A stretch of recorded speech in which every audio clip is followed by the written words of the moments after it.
Hey, welcome to a behind-the-scenes look at episode 15 of the Criminologist Podcast. If you just finished listening, you followed the link to get to the YouTube channel.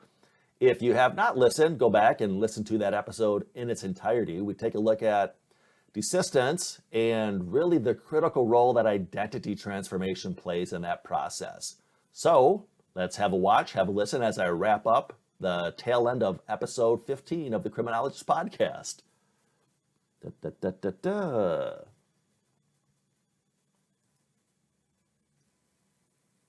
Well, you are getting a behind the scenes look. I'm not quite queued up where I want to be here. Listening to the tail end. All right.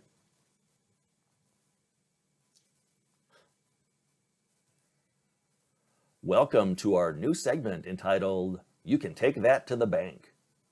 Something I want to do to kind of recap what we learned in each episode and hopefully give you something you can bring back to the office maybe on Monday morning to try it with your clients. Today we learned about the difference between primary desistance and secondary desistance. Primary desistance really measured via behavior, things like recidivism. We see those behavioral changes. That's when a client has attained primary desistance. Secondary desistance is when we attain that all-important identity transformation. That's something we worked on in today's episode with client Patrick Bateman. And then tertiary desistance is really when the client attains that level of belonging, a sense of community, that kind of thing. We'll maybe tease it out in future episodes. Number 2, we learned about the importance of envisioning a crime-free future self and the role that can play in the desistance process. And then lastly, we learned of some handy-dandy templates that you can use with your clients in this process. What I particularly liked about them is that they're strength-based and not all about risk aversion.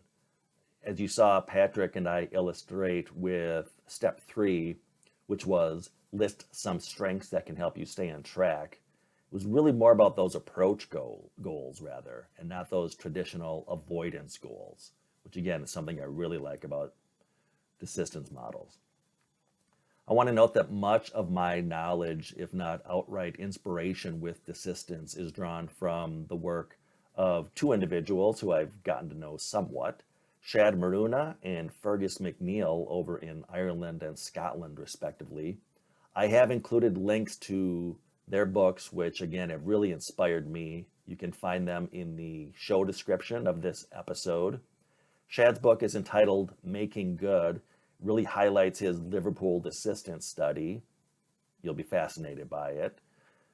Pervasive Punishment by Fergus McNeil talks about the phenomenon of too heavy a reliance on probation supervision, particularly when we're looking at those long-term probation stints, 10, 15, 20 years.